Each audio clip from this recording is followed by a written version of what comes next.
السلام علیکم، میں ہوں تبسم ازرانجہ اور آپ دیکھ رہے ہیں ABN اور صاف ڈیجیٹل۔ ہمارے ملک کی بات کی جائے تو 8 فروری کو عام انتخابات ہمارے ملک کے اندر ہونے جا رہے ہیں اور عوام اس کا فیصلہ کرے گی کہ عوام کسے الیکٹ کرتی ہے، کسے حکومت میں لے کے جاتی ہے، کسے اپوزیشن میں لے کے جاتی ہے، کسے ہرواتی ہے۔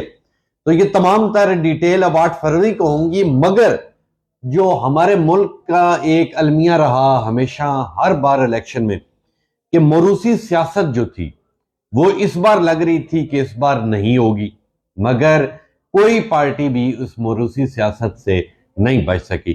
جن لوگوں کو موروثی سیاست کا نہیں پتا انہیں میں بتاتا جاؤں کہ موروثی سیاست اسے کہتے ہیں، مثال کے طور پہ آپ کے اپنے رشتہ دار، اپنے بہن بھائی، اپنے جاننے والوں کو الیکشن میں لڑوانا، خود بھی لڑنا، اسے موروثی سیاست کہتے ہیں۔ آپ کسی اور کو نہیں الیکٹ کرتے، آپ اپنے بیٹے کو کھڑا کر دیتے ہیں، آگے کوئی بیٹی ہے اسے کھڑا کر دیتے ہیں، کوئی بہن بھائی ہوتا ہے اسے کھڑا کر دیتے ہیں، یعنی کہ اپنے ہی رشتہ داروں کے اندر ہی انہیں سیٹیں دینے کے لیے مختلف حلقوں سے کھڑا کر دیتے۔ تو میں نے بڑی مشکل سے الیکشن یہ 2024 کی جو موروثی سیاست ہے اس کی تمام پارٹیز کی بڑی مشکل سے ڈیٹیل نکالنی ہے، تو میں آپ کو بتاتا جاتا ہوں کہ جتنی بڑی جماعتیں موروثی سیاست سے اس بار بھی باہر نہیں نکل پائیں۔ لیں جی، سب سے پہلے بات کرتے ہیں پاکستان مسلم لیگ نون کی۔ 4 بار اقتدار میں رہنے والی جماعت پاکستان مسلم لیگ کی جانب سے پارٹی قائد نواز شریف لاہور اور منصیرہ، شہباز شریف صاحب لاہور اور قصور، حمزہ لاہور، مریم نواز لاہور سمیت دیگر اضلاع سے قومی اور صوبائی نشستوں پر بطور امیدوار میدان میں، جبکہ نواز شریف کے قریبی رشتہ دار بلال یاسین لاہور سے صوبائی نشست پر امیدوار اور عابد شیر علی نون لیگ کی ٹکٹ پر فیصلہ آباد سے الیکشن لڑیں گے۔ اسی طرح لاہور سے سابق وفاقی وزیر خواجہ سعد رفیق قومی اسمبلی اور ان کے بھائی سلمان رفیق صوبائی اسمبلی کے امیدوار ہوں گے، جبکہ فیصلہ آباد سے مرکزی رہنما نون لیگ رانا ثناء اللہ قومی اسمبلی اور ان کے داماد رانا احمد شہریار کو صوبائی اسمبلی کا ٹکٹ جاری کر دیا گیا۔ مسلم لیگ نون لاہور کے صدر سیف الملوک کھوکھر قومی اسمبلی، ان کے بیٹے فیصل ایوب کو صوبائی اسمبلی، افضل کھوکھر قومی اسمبلی اور ان کے بھتیجے عرفان شفیع کھوکھر صوبائی نشست پر پارٹی ٹکٹ پر الیکشن میں حصہ لے رہے ہیں۔ شیخو پورہ سے سابق وفاقی وزیر میاں جاوید لطیف قومی اسمبلی اور ان کے بھائی میاں امجد لطیف صوبائی اسمبلی، جبکہ قصور کے رانا برادری کے افراد بھی قومی اور صوبائی نشستوں پر الیکشن لڑیں گے۔ ویاڑی سے بیگم تہمینہ دولتانہ اور ان کے صاحبزادے عرفان عقیل دولتانہ کو قومی اور صوبائی اسمبلیوں کے ٹکٹ جاری کیے گئے۔ باولپور سے اقبال صاحب کو قومی اسمبلی اور ان کے بیٹے ظہیر اقبال کو صوبائی اسمبلی کی نشست کا ٹکٹ جاری کیا گیا۔ ڈیرہ غازی خان سے سابق وزیر اویس لغاری اور ان کے بیٹے عمار لغاری کو راجن پور سے قومی اسمبلی کا ٹکٹ ملا ہے۔ یہ تھی ساری ڈیٹیل موروثی سیاست کی پاکستان مسلم لیگ نون کی۔ اب چلتے ہیں پاکستان پیپلز پارٹی کی جانب۔ سابق صدر آصف علی زرداری نواب شاہ کی قومی اسمبلی کی نشست، بیٹے چیئرمین پیپلز پارٹی بلاول بھٹو زرداری لاڑکانہ اور لاہور سے قومی اسمبلی کی سیٹ پر الیکشن لڑیں گے۔ آصف علی زرداری کی بہن عذرا پیچو ہو نواب شاہ اور فریال تارپور لاڑکانہ سے صوبائی اسمبلی کی نشست پر امیدوار ہیں، جبکہ ان کے شوہر میر منور تالپور میرپور خاص سے اور میں قومی اسمبلی کی سیٹ پر پیپلز پارٹی کے امیدوار ہوں گے۔ اندرون سندھ کی بات کی جائے تو اندرون سندھ سے خورشید شاہ کا خاندان، خیرپور سے قائم علی شاہ کا خاندان بھی پارٹی ٹکٹ پر انتخاب میں حصہ لے رہا ہے، جبکہ ملتان میں سابق وزیراعظم اور پیپلز پارٹی کے رہنما یوسف رضا گیلانی اور ان کے بیٹے بھی الیکشن لڑ رہے ہیں۔ یہ کہانی تھی پاکستان پیپلز پارٹی کی۔ اب چلتے ہیں مسلم لیگ کاف کی جانب۔ گجرات کے چودھری فیملی بھی اپنے رشتہ داروں کے ساتھ انتخابات میں شریک ہیں۔ چودھری پرویز الہی اور ان کے بیٹے چودھری مونس الہی کے کاغذات نامزدگی مسترد ہونے پر پرویز الہی کی اہلیہ الیکشن لڑ رہی۔ باولپور سے طارق بشیر چیمہ بھی اپنے خونی رشتہ داروں سے مل کر کاف لیگ کے ٹکٹ پر انتخابی میدان میں موجود ہے۔ عوامی مسلم لیگ ہے شیخ رشید صاحب کی پارٹی۔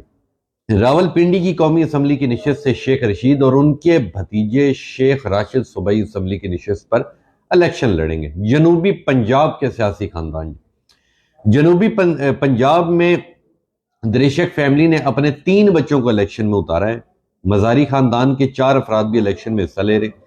ملتان میں پی ٹی آئی کے مرکزی رہنما شاہ محمود قریشی اپنی بیٹی مہر بانو اور بیٹے زین قریشی کو الیکشن لڑوا رہے۔ لیکن جی خیبر پختونخوا کے سیاسی خاندان کی بات کی جائے تو جمعیت الاسلامی فے کے امیر مولانا فضل الرحمان نے اپنے علاوہ اپنے 2 بیٹوں کو الیکشن میں اتارا ہے۔ اے این پی سے تعلق رکھنے والے ولی خان فیملی کے افراد بھی انتخابی معرکے میں موجود ہیں۔ سندھ کے سیاسی خاندان کی بات کریں جی، اسی طرح سندھ میں گوٹکی کا مہر خاندان، ٹھٹھا کی شرازی فیملی، سکھر سے تعلق رکھنے والے جی ڈی اے کے مرکزی رہنما ذوالفقار مرزا، اہلیہ فہمیدہ مرزا سمیت خاندان کے دیگر افراد بزین سے قومی اسمبلی نشستوں پر الیکشن لڑ رہے ہیں۔ بلوچستان کے سیاسی خاندان کی بات کی جائے، پشتونخوا ملی عوامی پارٹی سے تعلق رکھنے والے اچک زئی فیملی اور بلوچستان نیشنل پارٹی سے تعلق رکھنے والے مینگل فیملی کے افراد بھی قومی و صوبائی اسمبلی کی نشستوں پر قسمت آزمائیں گے۔ اب آخری، یہ تو میں نے آپ کو بتا دیا موروثی سیاست۔ اب ایک اور ڈیٹیل میں آپ کے ساتھ شیئر کرتا ہوں کہ ہمارے ملک کے اندر خواجہ سرا جو ہیں وہ کہاں کہاں سے الیکشن لڑے۔ ملکی تاریخ میں پہلی بار 13 خواجہ سرا بھی الیکشن لڑے۔ انتخابی دنگل میں شامل خواجہ سراؤں میں سے 2 قومی جبکہ 11 صوبائی اسمبلیوں کے امیدوار ہوں گے۔ ان امیدواروں میں فرزانہ ریاض این اے 33 سے الیکشن لڑیں گی، آرزو خان پی کے 33 سے اپنی قسمت آزمائیں گی، لبنہ پی پی 26 سے، کومل پی پی 38 سے، میڈم بھٹو پی پی 189 سے، نایاب این اے 142 سے، جبکہ ندیم کشش قومی اسمبلی اور عاشی بلال خان بیبو پنجاب اسمبلی کی نشست سے الیکشن لڑیں گے۔ تاہم الیکشن قریب آتے امیدواروں کی انتخابی مہم میں تیزی آ گئی ہے۔ اس بار فتح کا تاج کس کے سر سجے گا، اس کا فیصلہ اب 8 فروری کو ہوگا۔ 8 فروری کو کیا ہوگا؟ 8 فروری کو کبھی بھی آپ نے یہ چیز نہیں سوچنی کہ ہمارے ووٹ سے کیا فرق پڑتا ہے۔ آپ کے ووٹ سے ہی سب کچھ پڑتا ہے، آپ کے ووٹ سے بہت کچھ فرق پڑتا ہے۔ اگر ایک جس طرح کہتے ہیں کہ قطرہ قطرہ کر کے دریا بنتا ہے، کیوں کہتے ہیں؟ اسی لیے کہتے ہیں کیونکہ قطرہ قطرہ کر کے دریا ہی بنتا ہے۔ تو اس لیے 8 فروری کو آپ نے باہر نکلنا ہے۔ پورے پاکستان کی جتنی 26 کروڑ عوام ہے، ان میں جن جن کے ووٹ بنے ہوئے ہیں، اپنے لیے، اپنی آنے والی نسلوں کے بہترین مستقبل کے لیے، پاکستان کی خاطر، اپنے بچوں کی خاطر باہر نکلیں، ووٹ دیں، اپنی پسند کے ووٹ، بے شک جسے بھی آپ یہ سمجھتے ہیں کہ ہاں یہ ہمارے لیے بہتر ہے، ہاں یہ پاکستان کے لیے بہتر ہے، اسے ووٹ دیں۔ وہ جس بھی پارٹی پہ کھڑا ہے آپ اسے ووٹ دیں۔ کبھی یہ نہ سوچیں، اور جو ایک چیز بڑی پرانی ایک چلتی آتی ہے ہمارے دیہات کے اندر کہ بس جی جدھر بڑوں نے کہہ دیا جی پورے علاقے والوں نے ووٹ دی دیا، نہیں، اب اس چیز سے باہر نکلا ہے۔ اب ہر بندے کی اپنی سوچ ہے، ہر بندے کو پتا ہے کون ٹھیک ہے کون غلط ہے۔ آپ کا جو امیدوار ہے آپ کو پتا ہوگا، وہ بھی تو آپ کے علاقے کا ہی ہے، آپ کو پتا ہے وہ کتنا اچھا ہے کتنا اچھا نہیں ہے، ٹھیک ہے؟ تو اس لیے 8 فروری کو باہر نکلیں، اپنے لیے، اپنی آنے والی نسلوں کے بہترین مستقبل کے لیے ووٹ دیں۔ ووٹ کی بڑی طاقت ہوتی ہے۔ بیسیکلی ووٹ کا مطلب کیا ہوتا ہے؟ بہت سارے لوگ مجھے میسج کرتے ہیں، بہت سارے لوگ نیچے کمنٹ کرتے ہیں، جی ووٹ کا بیسیکلی مقصد کیا ہے؟ ووٹ کا مقصد یہ ہے کہ آپ نئے بندے چنتے ہیں، نئے لوگوں کو لے کے آتے ہیں، نئے لوگوں کو اس لیے لے کے آتے ہیں تاکہ وہ ملک کو اور اچھے طریقے سے چلا سکے، کیونکہ ہماری جو حکومتیں ہوتی ہیں وہ 5 سال کے لیے بنتی ہیں۔ 5 سال تک ایک حکومت رہتی ہے، اس کے بعد پھر الیکشن ہوتا ہے، پھر نئی حکومت آتی ہے۔ اس لیے 8 فروری والے دن آپ نے سوئے نہیں رہنا، آپ نے اس چھٹی کو انجوائے نہیں کرنا کہ یار آج تو چھٹی، آج انجوائے کرتا، ہمارے ووٹ سے کیا فرق پڑتا ہے۔ نہیں، اس سوچ کو ختم کرنا ہے، آپ نے باہر نکلنا ہے۔ آپ نے 8 فروری کو اپنی پسند کے بندے کے اوپر، اس کے نشان کے اوپر مہر لگانی ہے۔ ہمیشہ یاد رکھیں یہ چیز کہ یہ آپ پاکستان کے لیے نکل رہے ہیں، آپ اپنے آنے والی نسلوں کے لیے نکل رہے ہیں، کیونکہ ابھی آپ کے ہاتھ میں ہے چیز، ووٹ سب سے بڑی طاقت ہے، یہ 26 کروڑ کا ملک ہے، آپ فیصلہ کریں گے کہ کسے لے کے آنا ہے، کسے حکمران بنانا ہے، کون سچا ہے، کون اچھا ہے، کون ہمارے ملک کو ترقی دے گا، کون ہمارے غریبوں کو اوپر لے کے آئے گا، کون روٹی دے گا، کون بے روزگاری ختم کرے گا؟ کوئی تو ہے جو یہ سارا کچھ کرنا چاہتا ہے۔ اس لیے اپنے حلقے کے اچھے امیدوار کو ووٹ دیں۔ کبھی یہ نہ سوچے کہ یار اس نے ایک بار میرا بڑا پرانا کام کر دیا تھا، میں نے اسے اس لیے ووٹ دینے، یا اس نے میری روڈ پکی کروا دی تھی، یا اس نے میری گلی پکی کروا دی تھی، یا وہ میرے مرنے کے اوپر کوئی میرا فوت ہوا تو وہ آ گیا اس لیے وہ میں نے اسے ووٹ دینے۔ یہ سوچ نکال دیں۔ کبھی یہ نہ سوچے کہ اکثر لوگ کہتے ہیں جی وہ ہماری شادی کے اوپر آ گیا تھا، جی ہماری مسجد میں، اکثر میں نے یہ بھی دیکھا ہے کہ اکثر لوگ کہتے ہیں جی وہ ہماری قریبی مسجد کے اندر جی جمعہ پڑھنے آ گیا تھا، ٹھیک ہے، کیونکہ وہ جمعہ پڑھنے آ گیا اس لیے ہم نے اسے ووٹ دینا۔ ایسا نہیں ہوتا۔ یہ سوچ نکالیں، شعور لے کے آئیں۔ شعور کیسے ملے گا آپ کو؟ شعور آپ کو ایسے ہی ملتا ہے کہ اب سوشل میڈیا کا زمانہ ہے۔ معذرت کے ساتھ ذرا گلا میرا خراب ہو گیا۔ شعور کا مطلب یہ ہے کہ آپ کی جو کتابیں ہیں، جو بیسیکلی آج کل تو سوشل میڈیا کا زمانہ ہے، آپ کو ہر چیز موبائل کے اندر مل رہی ہے، لیپ ٹاپ پہ مل رہی ہے، کمپیوٹر پہ مل رہی ہے، ٹی وی ہر جگہ پہنچ چکا ہے، کیبل ہر جگہ پہنچ چکی ہے، ہر بندے کو پتا ہے۔ تو پھر یہ سوچ کیوں لے کے آنا کہ یار ہمارے ووٹ سے کوئی فرق نہیں پڑتا؟ جی نہیں۔ اب تو میں اکثر بات کرتا ہوں کہ اکثر میں کبھی دور دراز کسی علاقے میں جاؤں تو وہاں تک لوگوں کو شعور آ چکا ہے کہ کون صحیح ہے اور کون غلط ہے، ہم نے کسے ووٹ دینے۔ اس لیے 8 فروری کو باہر نکلے اپنے لیے، اپنی آنے والی نسلوں کے بہترین مستقبل کے لیے۔ یہ موروثی سیاست ایک الگ چیز ہے، مگر جو بھی آپ کو اچھا کینڈیڈیٹ لگتا ہے آپ اسے ووٹ دیں، وہ بے شک کسی بھی پارٹی کا ہو، آپ اسے ووٹ دیں تاکہ وہ آپ کے لیے کچھ کر سکے۔ مجھے آج بھی یاد ہے کہ ایک بڑا جاگیردار تھا۔ وہ جاگیردار کیا کرتا تھا کہ وہ جاگیردار اپنے علاقے کے اندر سکول نہیں بننے دیتا تھا کہ اگر کوئی پڑھ کے آگے نکل گیا تو میری جو چودراہٹ ہے، میرا جو ایک بڑا میرا روب ہے وہ ختم ہو جائے گا۔ تو وہ اپنے علاقے کے اندر سب کو اپنا غلام بنا کے رکھتا تھا۔ تو ایک دن کیا ہوا، وہ کبھی سکول نہیں وہ بننے دیتا تھا۔ کوئی دیکھتا تھا کہ جی کوئی سکول کسی نے اپنا بچہ بھیجا ہے تو وہ اس استاد کو ٹیلی فون کر دیتا تھا کہ جی اسے نکال دو۔ تو اس طرح کیا ہوا کہ جی اس علاقے کا کوئی بچہ پڑھتا نہیں تھا۔ تو ایک دن کیا ہوا کہ ایک غریب کسان کا بیٹا، جب اسے یہ پتہ لگا کہ یہ جاگیردار تو ادھر پڑھنے ہی نہیں دے رہا، تو میری خواہش ہے کہ میرا بیٹا پڑھے، تو اس نے کیا کیا کہ اس نے اپنے بیٹے کو شہر بھیج دیا اور خود کسی اور علاقے میں شفٹ ہو گیا۔ وہ بچہ پڑھتا رہا تو وہ ایک دن پڑھ کے جج بن گیا۔ پہلے وکیل بنا اور پھر جج بن گیا۔